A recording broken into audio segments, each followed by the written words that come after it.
Recording हो रही, बाद में बातें करें।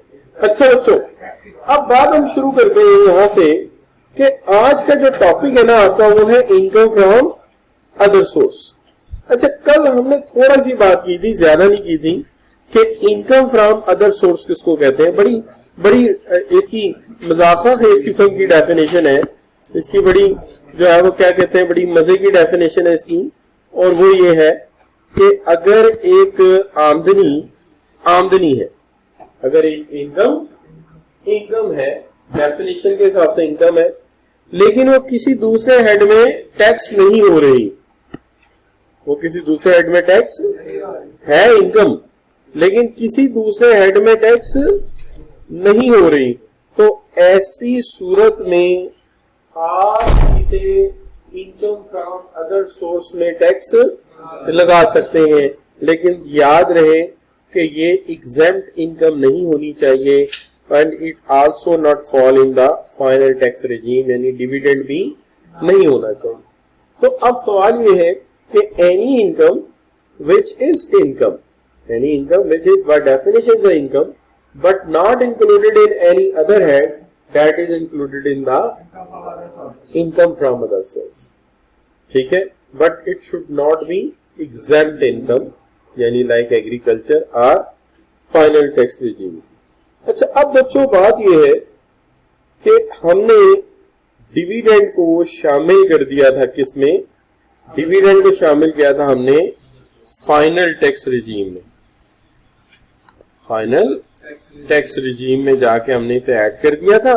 लेकिन बात यह है कि वो डिविडेंड जो मुल्क के बाहर से आ रहा है, कि अगर कोई पाकिस्तानी है और उसने शेयर्स खरीदे हुए किसी और मुल्क में और वहां से डिविडेंड आ रहा है, तो that is included in the शाबाश इनकम फ्रॉम अदर सोर्स। इसका मतलब ये हो कि आज के बाद हम जब भी डिविडेंड की बात करेंगे उसे शक की निगाह से देखेंगे। अगर वो डिविडेंड पाकिस्तान से आ रहा है तो वो फाइनल टैक्स रिजीम में जाएगा, और अगर वो किसी दूसरे मुल्क से आ रहा है तो वो अदर सोर्स में जाएगा। अच्छा बच्चों, आगे आ गई रॉयल्टी इनकम। देखिए, इसकी मिसाल कल हमने दी थी, लेकिन मिसाल एक एंगल से देखा जाए तो गलत भी थी। मिसाल के तौर पे आप पाकिस्तान में दाऊद यामाहा के नाम से बाइक बनाते हैं, तो आपको रॉयल्टी देनी पड़ती है यामाहा कंपनी को। लेकिन अगर इसी तरह से कोई पाकिस्तानी कंपनी अपना ब्रांड नेम बाहर देती है और वहां पर उसका ब्रांड नेम से चीज सेल होती है और वो पैसा उसको मिलता है, तो वो भी इनकम फ्रॉम अदर सोर्स में जाएगा। इसकी मिसाल ये हो सकती है कि जैसे पाकिस्तान में बहुत खूबसूरत रिक्शे बनते हैं, जिसके अंदर एक रिक्शा है जिसको कहते हैं साजगार। तो फर्ज करें साजगार रिक्शे के नाम से एक रिक्शा बनता है, और ये रिक्शा जो है ये पोलैंड में बनाया जा रहा है, या ये रिक्शा जो है भाई ये अफ्रीका में बनाया जा रहा है। तो जितने साजगार रिक्शे बनेंगे उसकी रॉयल्टी पाकिस्तान आएगी, और पाकिस्तान अगर रॉयल्टी आती है तो किसमें शामिल होगी? इनकम फ्रॉम अदर सोर्स में शामिल कर दी जाएगी। अच्छा, एक तो ये बात मिसाल हो गई। अब आगे बात profit on debt. Profit on debt क्या है? बात ये है कि अक्सर होता ये है कि हम पैसा जो है वो कहाँ रख देते हैं? बैंकों में, और बैंकों से हमें क्या मिलता है? वैसे तो इंटरेस्ट मिलता है, लेकिन हम इस्लामिक गवर्नमेंट की वजह से इसे प्रॉफिट का नाम देते हैं। ऐसे तमाम प्रॉफिट जो मिलते हैं हमें, कि अगर ये फर्ज करें ये इंडिविजुअल होता तो हम इसको शामिल कर देते उसकी फाइनल टैक्स रिजीम में ले जाते, फाइनल टैक्स में ले। लेकिन अगर ये इंटरेस्ट इनकम या अगर ये प्रॉफिट कह लें, बेशक प्रॉफिट इनकम मिलती है कंपनी को, तो फिर ये किस में जाएगी? अदर सोर्स में जाएगी। अब हमें सोचना पड़ेगा, अकाउंट का सूद असद ने कमाया, अकाउंट का सूद असद ने कमाया, तो ये जाएगा किसमें? Final tax regime. ठीक है जी, इसको हम किधर ले जाएंगे? इसको हम अलहदा ले जाएंगे, इसको हम सेपरेट ब्लॉक में लेके जाएंगे, उधर नहीं लाएंगे। लेकिन अगर कंपनी ने कमाया तो किस में जाएगा? अदर सोर्स में जाएगा। याद रहेगा? अच्छा बच्चों, अब आगे बात additional payment on delayed fund under any tax का। ये क्या चीज होगी? असल में बाकी बातें समझ आई बच्चों? इसमें ये बात है, देखिए ये सी था ना, इसमें ऐड किया हुआ है, सी 2 कर दिया, ठीक है ना। लेकिन अक्सर मिर्चें ज्यादा खा ले तो तब भी इस तरह की आवाजें निकलती है, सी। अच्छा बच्चों, लेकिन बहरहाल यहाँ सी और बात पे हो रहा है। यहाँ बात यह है कि फर्ज करें किसी इंडिविजुअल ने पेमेंट करनी थी टैक्स की, एक साल में 60,000 उसका टैक्स था जो उसने पे करना, लेकिन किसी गलती की वजह से उसे गलत समझ आया और उसने जाके 1,60,000 जमा करा दिया। ऐसा 2 वजूह की बुनियाद पे होता है। डिविडेंड में से पैसे काट के डिविडेंड मिलता है, सैलरी में से टैक्स के पैसे काट के सैलरी मिलती है, ठीक है ना। डिविडेंड जब मिलता है किसी भी कंपनी का तो कंपनी टैक्स काट के आपको देती है। और याद है हमने लॉ में पढ़ा था कि अगर कंपनी टैक्स काट के जमा करा दे तो इंडिविजुअल की जिम्मेदारी पूरी हो गई। ऐसा होता है ना। इसी तरह जब कंपनियां आपको सैलरी देती हैं तब भी वो क्या करती हैं? वो टैक्स काट लेती हैं। इस तरह बाज़ वक़्त ऐसा होता है कि टैक्स डिफरेंट जगह से डिडक्ट होने की वजह से टैक्स जितना होता है उससे कहीं ज्यादा जमा हो जाता है, यानी एक्चुअल टैक्स होता है उससे ज्यादा जमा होता है। ऐसी सूरत में टैक्स को रिफंड कराया जाता है। रिफंड का मतलब क्या होता है? यानी हमारा ये मामूल है कि हम जब एक साल बाद टैक्स रिटर्न फाइल करते हैं, जितने टैक्स कटे हुए अगर वो कम है तो हम उतने टैक्स को पेएबल टैक्स कह देते हैं, पे टैक्स पेएबल। लेकिन अगर ज्यादा जमा हो जाए तो हम उसको क्या कह देते हैं? रिफंडेबल। तो ये रिफंड हो जाएगा। अब हुआ ये कि इसमें रिफंड होता रहा, चलता रहा, लेकिन एक वक्त आया किसी ने जाके कोर्ट में एक पिटीशन दायर कर दी कि जी मेरा 1 लाख है, जितनी भी अमाउंट है वो वापस तो मुझे मिली है, लेकिन मुझे वापस की गई है 10 महीनों के बाद।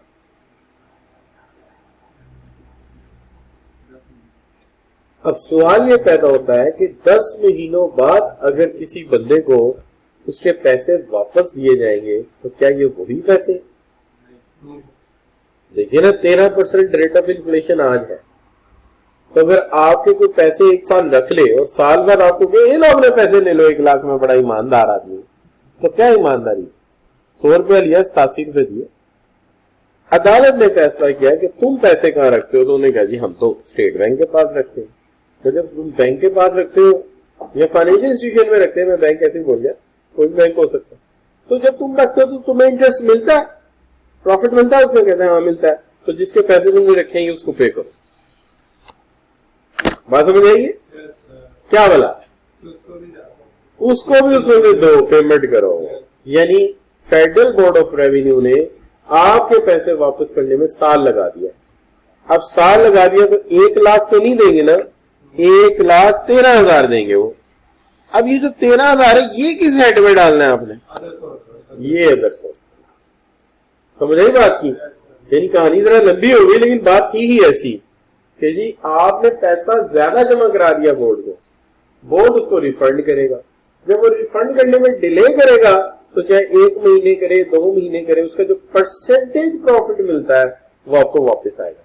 लेकिन additional payment on delayed refund, additional payment on delayed fund, जो additional payment on delayed fund होगी वो हो जाएगी income from other source. Clear जी? No problem. आज का लेक्चर सर थोड़ा थ्योरेटिकल ज्यादा है, यानी ये 2 पेज पहले चैप्टर के हैं ही ऐसे, इसके अंदर एक भी न्यूमेरिकल काउंट फॉल नहीं आता। अच्छा, लेकिन समझ तो आ रही ना आप बच्चों को? ठीक है ना। आसान आसान सी बातें अगर बंदा लिखता जाए ना तो याद भी हो जाती है। क्या ख्याल है? ये 1 लाख तो आपका है ना, वो आपका ही है, वो तो वापस मिल गया आपको। आप वो तो आपका रिटर्न हो गया ना, दैट इज रिफंड, रिफंड हो गया। वो एक्स्ट्रा पे किया हुआ था, वो ना आपकी इनकम है ना कुछ है, वो तो आपके, अगर आप उसको किसी हेड में डाल देते हैं तो उसमें भी टैक्स लग जाएगा, लेकिन वो किसी हेड में नहीं जाएगा, जो अजाफी इनकम है वो हेड में जाएगी। अगर हमने याद रखें कि हर इनकम को हेड में डालना ये आपके रिपोर्टिंग का मसला है, हर आमदनी को, हर पैसे को किसी ना किसी हेड में डालना ये आपकी फाइनेंशियल स्टेटमेंट का मसला है। टैक्स में तो हर चीज वो डाली जाएगी जिस पर टैक्स लगना है।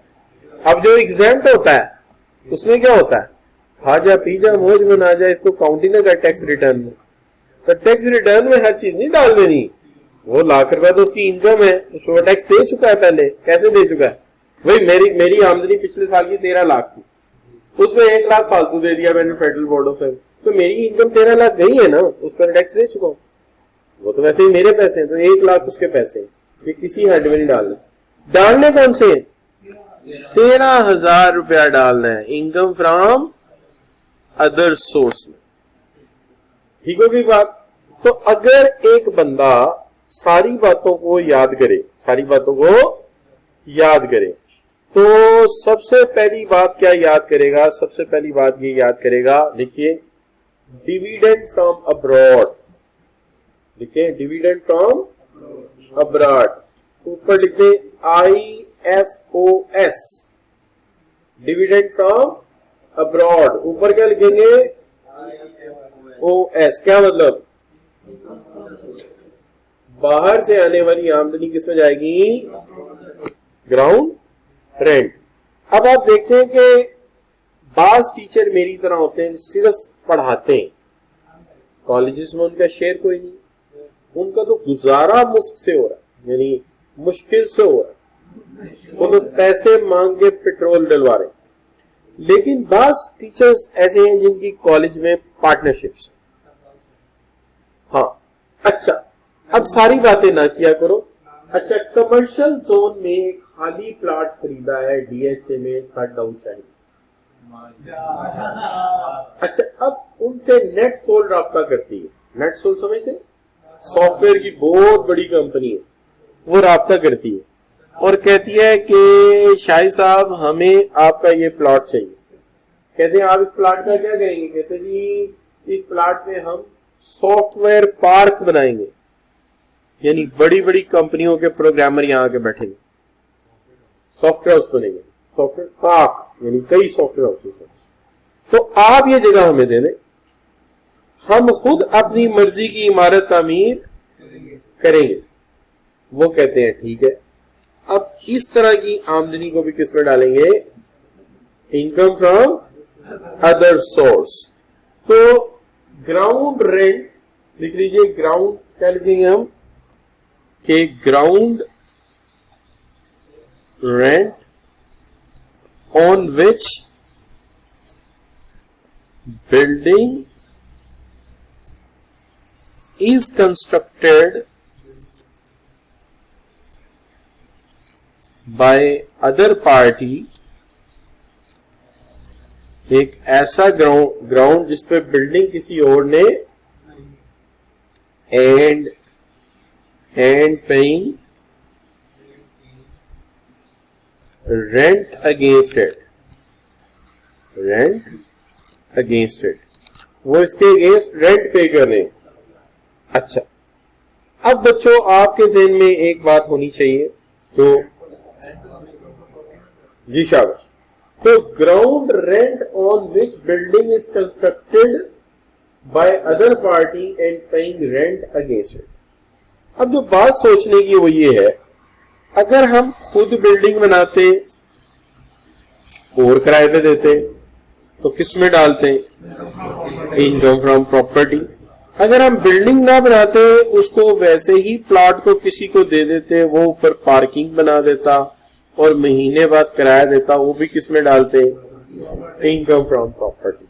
लेकिन जगह हमारी हो और बिल्डिंग कोई और आके बनाए, ठीक है, यानी जगह के मालिक आप हैं, घर मालिक जरा आकर के खड़ा होता है, और बिल्डिंग का मालिक कोई और है, ठीक है जी, और वो रेंट दे रहा है आपको, और ये रेंट फिर किस में जाएगा, income from other source. Clear हो गई बात। तो ये रेंट किस में जाएगा? Income from other source. मुश्किल बातें तो नहीं कर रहा मैंने कहा आपके ज़हन में कि पिछला कॉन्सेप्ट आ जाए, कभी रेंट इधर डाल देते हैं कभी उधर डाल देते हैं। इन्होंने रेंट को रिक्शा लेके दिया हुआ, कभी इधर घुस जाता है रेंट कभी उधर। तो बात यह है कि बिल्डिंग आपकी है और इसके इफ्स जो है आपको माहाना रकम दी जा रही है, आप उसको रेंट बेशक ना गए, लेकिन ये क्या होगा? ये शाबाश अदर सोर्स इनकम। अच्छा बच्चों, अब चलते हैं आगे, बात करते हैं रेंट फ्रॉम सब लीज ऑफ बिल्डिंग। सब लीज ऑफ बिल्डिंग, आपने देखा कि हमारी बिल्डिंग बड़ी खूबसूरत है सीएफए की, सॉरी सीएफई की, और वो है कॉर्नर की बिल्डिंग है। इस बिल्डिंग पर बहुत लोगों की नजर है, ऐसे नजरें जमी हुई है लोगों कि आला किस्म की बिल्डिंग सेंटर में, इधर से भी नजर आती, उधर से भी नजर आती। बाद लोग तो मेन बिल्डिंग छोड़ के अब इस चक्करों में है कि सीएफई के साथ वाली बिल्डिंग में चले जाते हैं। क्यों? एक बड़ा कमर्शियल कॉलेज है जहां 4-4,500 पेपर रजिस्टर्ड हो जाता ऑफ सीजन, अगर उसके साथ भी आके बैठ जाए तो 500-700 पेपर तो तोड़ेंगे ही ना। इसलिए अब तो हमारे साथ वाली बिल्डिंग भी जो है दूसरे कॉलेज खरीदना शुरू हो गए। समझ आई बात की? नहीं समझ आई आपको बात? हाँ, अब उन्हें पता लग गया है कि ये भी कमर्शियलिज्म हो सकता है कि फीस कम ले लो, पढ़ाओ अच्छा, और जाके जरा बैकफुट पे बैठ जाओ, क्या फर्क पड़ता है? नहीं बच्चों? अच्छा, अब बच्चों क्या हुआ कि यहाँ पे नजर पड़ गई किप्स वालों की। उन्होंने कहा यार शाम को आप क्या करते हैं? तो शाम को तो बिल्डिंग फारिग होती है, तो आप ऐसा करें शाम को ना ये हमें दे दें। तो ये क्या हो जाएगा? सब लीज, लीज नहीं सब लीज हो जाए। यानी हमने ली थी ये बिल्डिंग किससे? शावत, हमने ली थी ये बिल्डिंग जो है वो क्या नाम है उसका, उमर अकमल से। बहुत बड़ा क्रिकेटर है वो जो कोने वाली है। हम किराया किसको देंगे? उमर अकमल को। ये किराया जो उमर अकमल को जा रहा है उसके किस अकाउंट में जाएगा? इनकम फ्रॉम प्रॉपर्टी, उसके इनकम फ्रॉम प्रॉपर्टी में जाएगा। और हमारे किस साइड में जाएगा? हमारे जाएगा जो हमने दिया है आगे, वो जाएगा इनकम फ्रॉम अदर सोर्स में चला जाएगा। ठीक हो गई बात? क्लियर जी? अब उसी के ऊपर जहां आपने लिखा था दो बातें और लिखें शाबाश। ग्राउंड रेंट, उसी के ऊपर एक ऐड करें, ground rent on which building made by other party.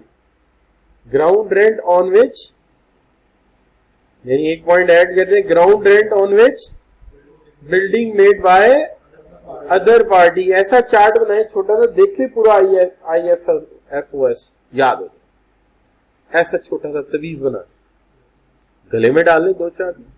अच्छा बच्चों, तो क्या है बच्चों, क्या कह रहा था? ऐसा ग्राउंड जिसपे बिल्डिंग कोई और बनाए और उसके बदले महीने का कोई मुआवजा दे, इनकम फ्रॉम अदर सोर्स। और दूसरी तरफ हमें एक शरारत सूझे कि शाम को बिल्डिंग खाली है, क्यों ना किप्स वालों को दे दे। बल्कि मैं तो कहता हूँ इनके ये रात को आते हैं ना, कि क्या नाम है साथ वाली अकेडमी जाए है, CA स्टार जो टॉपर्स रात को आते हैं, सुबह को खाली बेशक पार्किंग यूज करेंगे।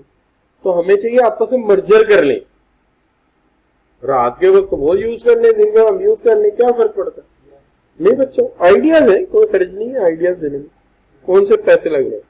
अच्छा बच्चों, अब बात आ गई income from lease of any building together with plant. ये याद है हमने पढ़ाया था एक जगह आपको। इनकम फ्रॉम प्रॉपर्टी में एक बंदा आता है, आपसे बिल्डिंग मांगता है, आप कहते हैं सच सच बताओ बिल्डिंग में ऐसी खास क्या बात है? वो कहता है कि जी बिल्डिंग में कोई ऐसी खास बात नहीं है, इसके बीच में जो आपने रो की मशीन लगाई हुई है ना, ये मेरे बड़े काम की है। मैं यहाँ जो है रो निकालूंगा और रातों रात चीनी के तोरे बना के सुबह महंगे दामों बेचूंगा। तो एक्चुअली उसने बिल्डिंग नहीं ली, उसने क्या लिया है? प्लांट के ऊपर फोकस है इसका, इसको भी किसमें डाल देंगे, इनकम फ्रॉम अदर सोर्स। कहता है mister Asad has rented out his shoe factory along with shoe plant. तो हो सकता है मिस्टर असद को बाहर से वीजा आ गया हो, इथोपिया सॉरी अमेरिका से, और वो वहां चला गया हो पढ़ने के लिए। तो उसने कहा यार अपने शू फैक्ट्री का क्या करूं, तो उसने क्या किया, अपनी बिल्डिंग में प्लांट किसी को रेंट आउट कर दी, कितने में, 1 लाख में।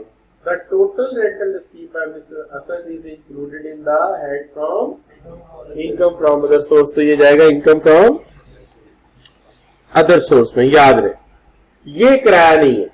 अब समझना 3 चीजें किराया नहीं होती, कौन कौन सी, प्लाट आपका, बिल्डिंग किसी और की, महीने के जो पैसे है किराया नहीं है, इनकम फ्रॉम।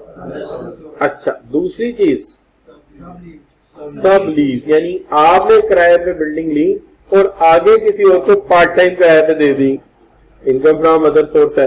और एक और बात, अगर आपने किराए पे दी बिल्डिंग लेकिन उसमें प्लांट लगा हुआ है तो फिर वो क्या बन जाएगी, इनकम फ्रॉम अदर सोर्स बन। क्लियर बच्चों। अच्छा अब एक चीज और हो सकती है, वो क्या, फर्ज करें आपके पास एक बिल्डिंग थी और आपने वो दे दी किराए पे, उसके अंदर से कमरे कितने, 1 2 3 8 कमरे थे, ठीक है, और 8 कमरे थे, आपके पास आ गई 16 लड़कियां इकट्ठी और उन्होंने आके कहा कि ये बिल्डिंग हमें किराए पे दे दो। उन्होंने कहा जी क्यों, कहते जी हम इसको बनाएंगे हॉस्टल अपने लिए। आपने कहा कि आप ऐसा करें, ये चीज आपके बस की बात नहीं, ये हम चलाएंगे, आप रहना चाहती हैं यहाँ के रह लें। और आपने क्या किया, आपने कहा जी कि पर हेड यानी फी कमरे में 2 लड़कियां रहेंगी, तो कितने हो गए, 16 कमरे नहीं है, 16 लड़की हैं, कमरे 8 ही रहेंगे, एक का बेड इधर लगा देंगे, एक का बेड इधर लगा देंगे, ठीक है। अच्छा अब ये जो आप इसके साथ क्या है कि नहीं जी आपकी तमाम सफाई मैं खुद करूंगा, ये आप है, देखिए इतने स्मार्ट बनाया मैंने, सफाई और क्लीनिंग देखें, और केमिकल कितना अच्छा यूज किया आपने, नहीं। अच्छा तो आपने कहा जी सफाई मैं खुद करके दूंगा, कपड़े मैं खुद धो के दूंगा, शूज मैं खुद पॉलिश करके आपको दूंगा, और नाश्ता मैं आपको खुद बना के दूंगा, खाना मैं आपको खुद पका के दूंगा, लेकिन इस चीज के अलग से पैसे लगेंगे। तो जो आपने मकान किराए पे दिया 16 लड़कियों को, वो बेशक जो भी है वो किस में जाएगा, इनकम फ्रॉम प्रॉपर्टी, लेकिन जो आपने इसके साथ सर्विसेज दी है वो किस में जाएंगी, अदर सोर्स। तो देखिए कहता है income from provision of amenities and services, income from condition of facilities utilities or any other service connected with the renting of building. तो बिल्डिंग के साथ आपने को और सर्विस दी है, आप रात को डंडा पकड़ के इनकी सिक्योरिटी करते हैं, ठीक है, ध्यान रखते हैं बच्चियों का। तो ये सारे कामों के आपको जो एक्स्ट्रा पैसे मिलेंगे उसको हम क्या कहेंगे, इनकम फ्रॉम अदर सोर्स। तो लिख लीजिए extra services with building, extra services with building, कि आप बिल्डिंग के साथ एक्स्ट्रा सर्विसेज देते हैं। अच्छा यूटिलिटी भी लिख लीजिए, extra services utilities with building. तो बिल्डिंग के साथ आपने एक्स्ट्रा सर्विसेज दे दी, और क्या दे दी, शाबाश बच्चों, आपने उसके साथ फैसिलिटीज दे दी। अच्छा बच्चों अब एक बात और याद रखनी है, एक चीज होती है जो आपको मिलती है बुढ़ापे के वक्त। आप सब बच्चे जानते हैं बुढ़ापे में खांसी, नजला, जुकाम, बीमारियां, तो इन हालात में आप काम नहीं कर पाते, लेकिन आपको इसके बदले में क्या मिल जाती है, पेंशन। लेकिन कुछ बाबे बड़े सियाने होते हैं, वो क्या करते हैं, वो एक से काम नहीं चलाते, वो 2 कर लेते, 3 कर लेते, पेंशन प्लान। अच्छा तो जो पेंशन प्लान आपको मिला आपके आजिर से, वो जाएगा इनकम फ्रॉम सैलरी। लेकिन जो आपने एडिशनल लिया, जैसे ये बाबा देखें कितना स्मार्ट है ना, नहीं वो नेट मतलब ये थोड़ी मैंने कंप्यूटर यूज करने वाला हर बाबा शरारती होता है। अच्छा अच्छा, यानी आप ये समझ रहे कि कहीं किसी लड़की को 23 साल या 24 साल की उम्र बताता होगा? नहीं नहीं, उस तरह का बाबा नहीं, नेक आदमी है, क्योंकि उसने इसलिए उल्टी पहनी है कि नमाज पढ़ रहा था अभी। हाँ ये इसलिए। अच्छा बच्चों, तो शक ना करें बेटा, शक ना करें। जब अपने दादाजी पे नहीं करते तो किसी दूसरे के भी ना करें।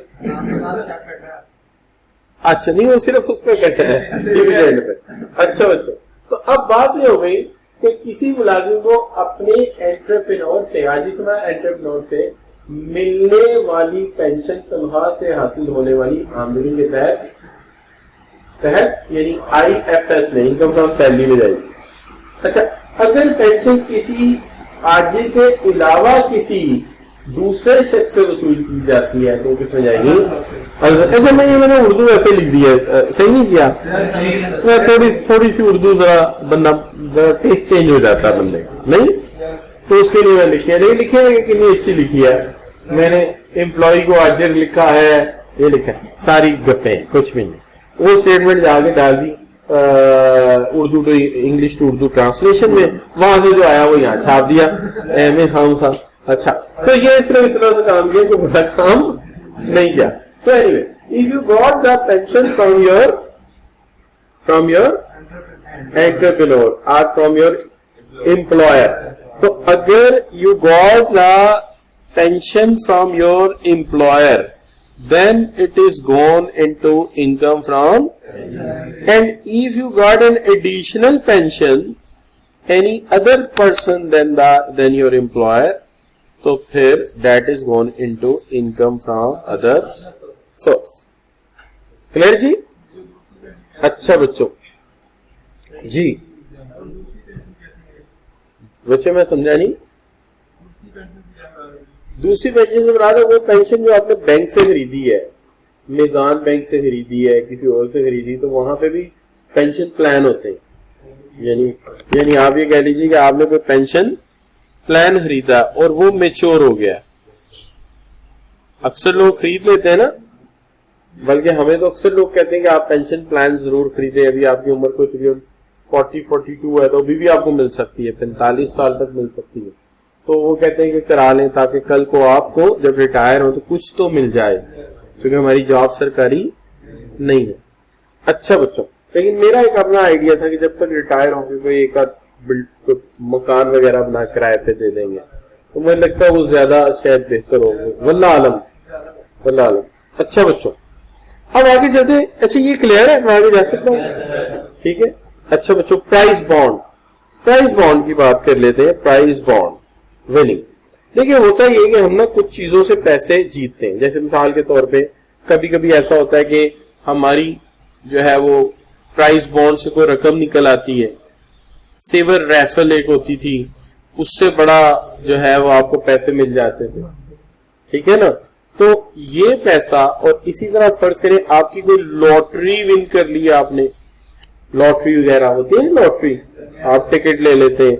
अच्छा, कोई क्विज विन कर लेते हैं आप जाके, वहां से आपको कोई 4 गाड़ियां 6 मतलब मुख्तलिफ किस्म की होते क्विज। बाज पर नहीं बच्चों, बाज पर क्विज विन करने पे इनाम होता है।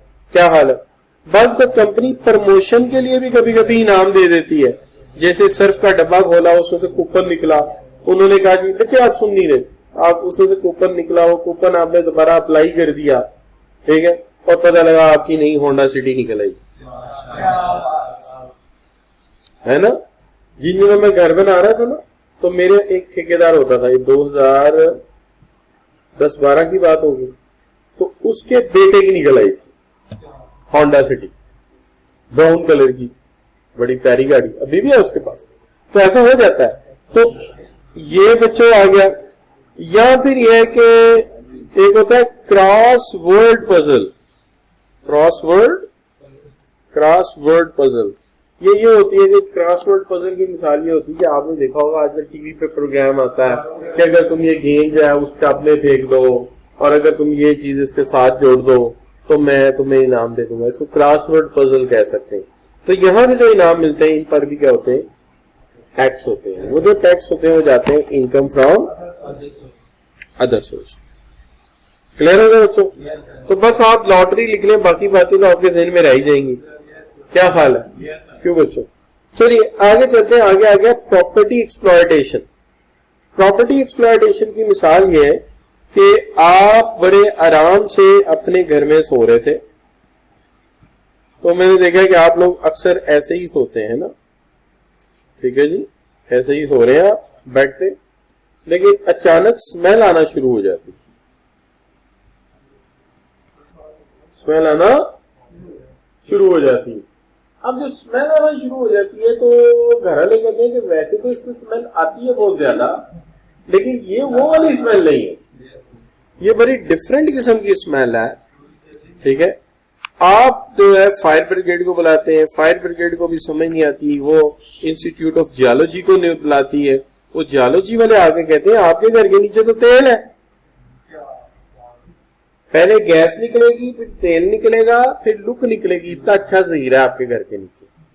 आपके बच्चे में से स्मेल आती इसलिए थी कि आहिस्ता आहिस्ता ना स्मेल उसके बॉडी का हिस्सा बन चुकी थी, क्योंकि वो एग्जैक्ट उस गैस के लूप के ऊपर सो रहा था, और उसकी वजह से लोग उससे, इसलिए वो उससे लोग खुशी से बात भी नहीं करते थे। लेकिन अब मसला ये है कि अगर ये आपकी प्रॉपर्टी और इसको एक्सप्लॉइट किया जाता है तो आप रोना शुरू कर देंगे, ये वो जगह है जहां मैंने सोचा था मेरी शादी होगी, और वहां मैं अपनी मलकाए पुखराज को लेके आऊंगा, और वहां पे मेरे छोटे छोटे छोटे छोटे छोटे छोटे छोटे छोटे बच्चे होंगे। तो आप मेरे से ये जगह छीन रहे हैं, मेरे ख्वाबों का महल, तो वो आपको क्या कहेंगे? वो कहेंगे तू फिक्र ना कर, जितना तेल निकला ना बच्चे, तेरी नस्लें सुधर जाएंगी। तो क्या? Any amount receive for provision use or exploitation of property including the grant of right to explore natural resources. तो ये लाजिम थोड़ी घर हो सकता साथ आपका खेत हो, वो भी सारा वो ले लें कि जी जगह जगह हमने ड्रिलिंग करनी है, फिर वो हो सकता है। तो अगर आप एक्सप्लॉयटेशन के लिए उन्हें वो जगह देंगे तो फिर वो पैसा भी किसमें जाएगा? Income from other source. Clear होगी बात बच्चों? है कि नहीं? इस तरह का एक लतीफा भी है ना कि एक बाबा जी थे, उनके बाद बच्चे कहते बाबा जी तुसी आज तक की किया साढ़े, तो बाबा जी मारती हुआ नसीहत कर जाते हैं कि घर के नीचे एक बहुत बड़ा मैंने खजाना दबाया, वो सारा घर तोड़ डालते हैं, खोद डालते हैं, नीचे से एक निकलता संदूक, संदूक के अंदर फिर एक नसीहत निकलती।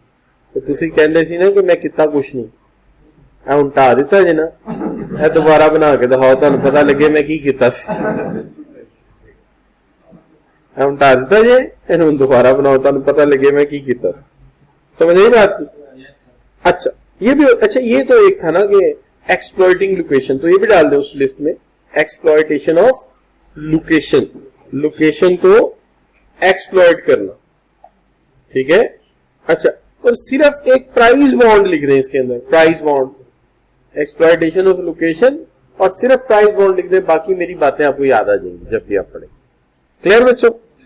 अच्छा, अब एक बात और कर लेते हैं, और वो है क्या कि बस वक्त ऐसा भी होता है कि आपकी जगह प्राइम लोकेशन बन जाती है, यानी परदादा एक जगह छोड़ गए थे, आपके अब्बू से कुछ ना हो सका, दादा से कुछ ना हो सका, आपसे भी कुछ ना हो सका, और आप उसी जगह रहते रहे।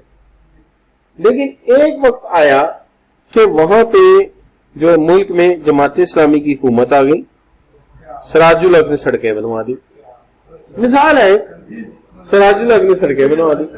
अच्छा, और वो नेक लोग मुल्क की तरक्की तो ज्यादा करेंगे। अच्छा, और वो सड़कें बनने से आपका घर आ गया प्राइम लोकेशन पे। अब पीछे काफी सारे रिश्तेदारों के घर हैं, वो कहते हैं हमने गैस के मीटर लगवाने, पाइप आपके घर से गुजरेगा, आप कहते हैं देखें इसमें मेरा बड़ा नुकसान है और मेरा फ्रंट डैमेज हो रहा है, तो मैं जितने भी मीटर आप यहां लगाएंगे हर मीटर का किराया मैं भी लूंगा। तो 15 मीटर लगे और फी मीटर 3000 रुपया आपने लगा दिया, तो 3 5 3 15 3 15 45,000 सीधा सीधा। उसके बाद नेस्ले वाले आ गए, उन्होंने कहा जी आपकी जो लोकेशन है ना, यहाँ पे हमने अपना जो है वो स्विंग टर्न बोर्ड लगाना है, ऐसे करके यूं टेढ़ा, और उसके ऊपर हमने लगानी है बत्तियां, और वो जो बत्तियों का मीटर है उस मीटर से आपको भी बिजली देंगे मुफ्त, जितना मर्जी इसी चलाएं। ऐसा होता है। हमारे पड़ोस में एक राई रहते हैं, उनका एक प्लाट है, कहाँ पे पता नहीं यार, वो ये जो है जोहर टाउन, इसके अंदर एक गांव है पुराना, उसको पता नहीं क्या कहते हैं, खूह वाली है कुछ ऐसा नाम है उसका, पता नहीं क्या कहते हैं। तो वहां उनका एक घर है, वहां उन्होंने टावर लगाना था, तो उन्होंने उनके घर के ऊपर टावर लगा दिया, 2-4 मुलाजिम रख दिए। उन्होंने क्या किया कि जो टावर लगाया तो उन्होंने कहा ठीक है आपको 2 लाइटें जलाना चाहे तो जला लें। उन्होंने 2 लाइटें क्या, उन्होंने उसके अंदर 732 की तार डाली, एसी चला दी।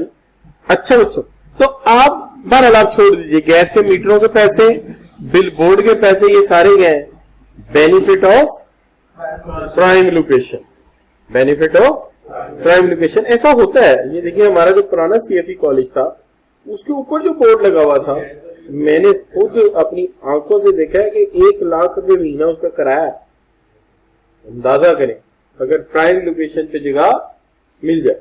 अच्छा, the fair market value of a benefit receive from provision or use of exploitation of property. Property किसी ऐसी जगह पे आ जाए कि उसकी फराहमी, इस्तेमाल या इत्तेसाल से आपको कुछ पैसा हासिल हो रहा है, तो उसको क्या कहेंगे, इनकम फ्रॉम अदर सोर्स।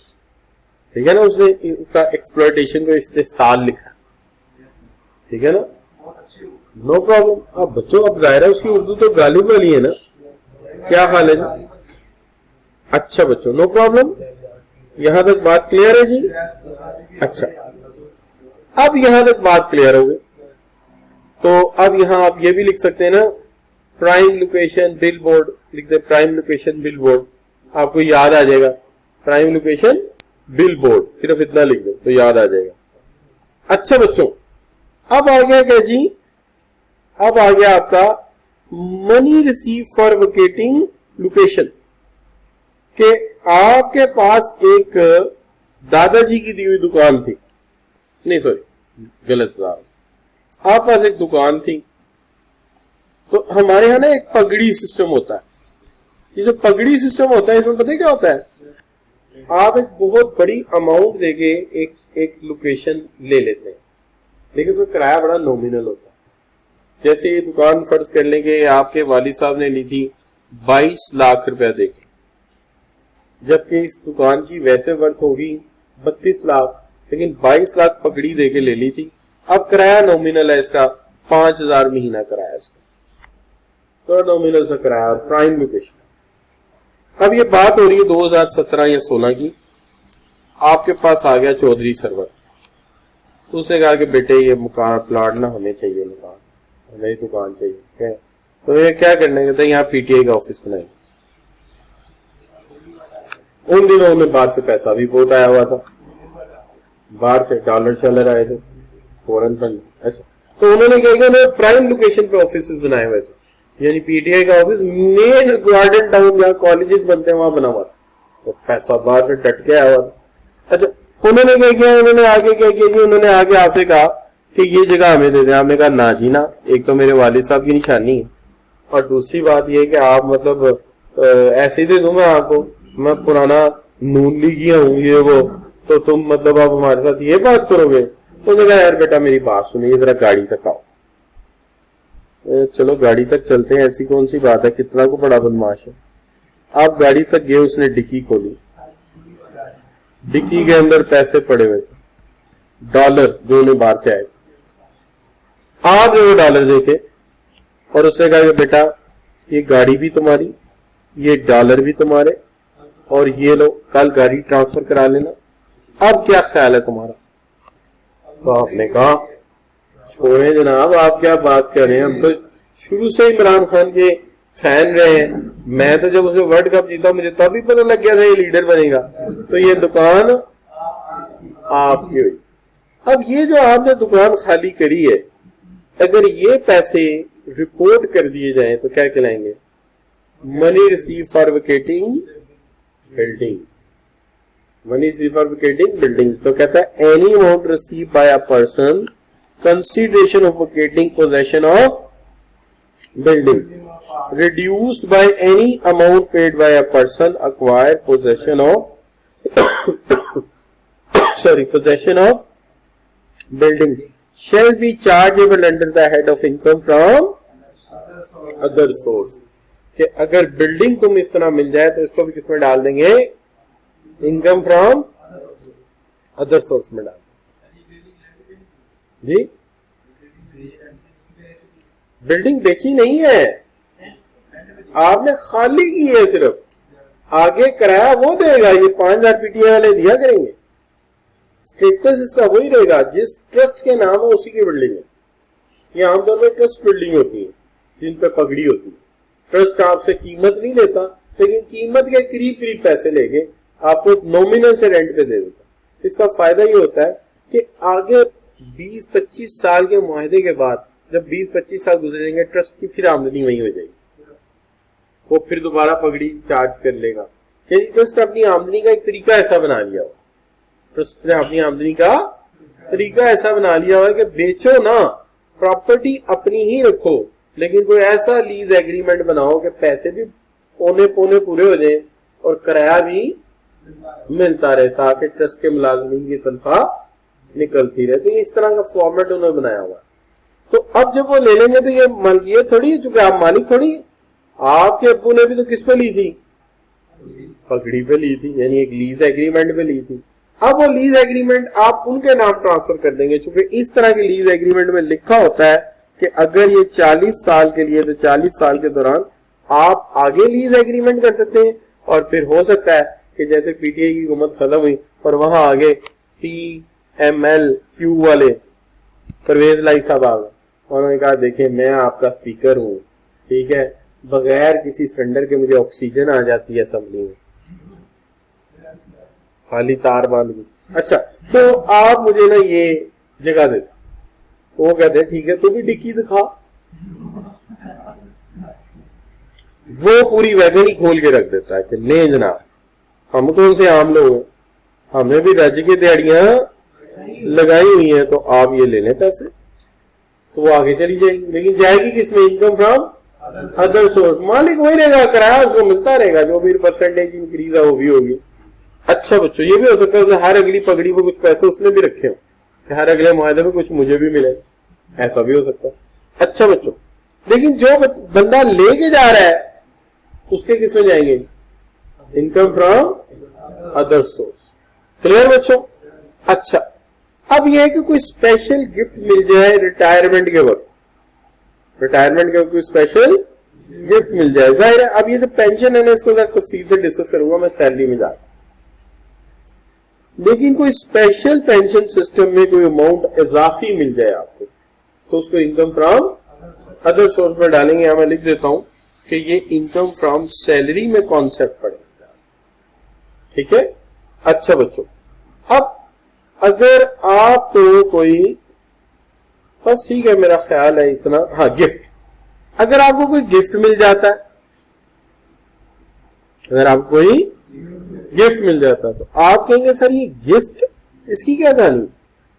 तो गिफ्ट आम तौर पे अगर आपकी दादी आपको देती हैं, दादा आपको देते हैं, वालिद आपको देते हैं, वालदा आपको देती हैं, बहन या भाई आपको देते हैं, ये एग्जेम्प्टेड है, ये vertical root of the family tree, direct blood relationship. लेकिन अगर फूफो देती है, खाला देती है, चाचू, इवन सब पे क्या लगेगा, सब पे क्या लगेगा, टैक्स लगेगा, और हो जाएगा इनकम फ्रॉम अदर सोर्स। मिसाल है, फर्ज करें खातून अव्वल को मलिक रियाज एक अंगूठी बेचता है, तो ये अंगूठी पे कोई इतराज नहीं, ये लीगल है, दी जा सकती। तो रिंग चली गई, ये अब इस रिंग पे क्या देना पड़ेगा, टैक्स, के मलिक रियाज ना तो उनका चाचू है, फिर सॉरी ना तो उनका वालिद है, ना उनका दादा है, कोई रिश्ता नहीं इसका, ठीक है। अच्छा हाँ, शोहर दे सकता है, ये याद रखिए, ठीक है। तो अगर प्राइम मिनिस्टर साहब देते तो फिर क्या होता, एग्जाम्प्ट होता, यानी ब्लड रिलेशनशिप भी एग्जाम्प्ट है और शोहर भी एग्जाम्प्ट है, लेकिन मलिक रियाज से कोई रिश्ता नहीं है, इस तरह का, अल्लाह ना करे। अच्छा, तो लिहाजा जो भी उधर जाएगा क्या होगा, और किस में जाएगा, इनके किस खाने में जाएगा, income from other source. Clear हो गई बात। अब इन्होंने मुझे कंसल्टेंट रखा होता तो मैंने उसी वक्त कहना था कि इस का टैक्स डाल दें इनकम फ्रॉम अदर सोर्स, और कल को बात करें तो हमने टैक्स दिया, तो लीगली हमारी मुंदरी नहीं बच्चों। अच्छा, तो आज ये फड्डा पढ़ना ही नहीं था। अच्छा बच्चों, अच्छा जी, कोई चीज मुश्किल बच्चों, तो मेरा ख्याल है आज इतना काफी है, आप इतना याद कर लोगे। अच्छा, उसके अंदर लिख लो ना यार, गिफ्ट लिखो, और उसके अंदर तुम जो है अदरवाइज पेंशन कर दो, अदरवाइज पेंशन, और उसके अंदर तुम लिख दो money receive from vacating building. Clear बच्चों। तो आज जरा हमने जो काम किए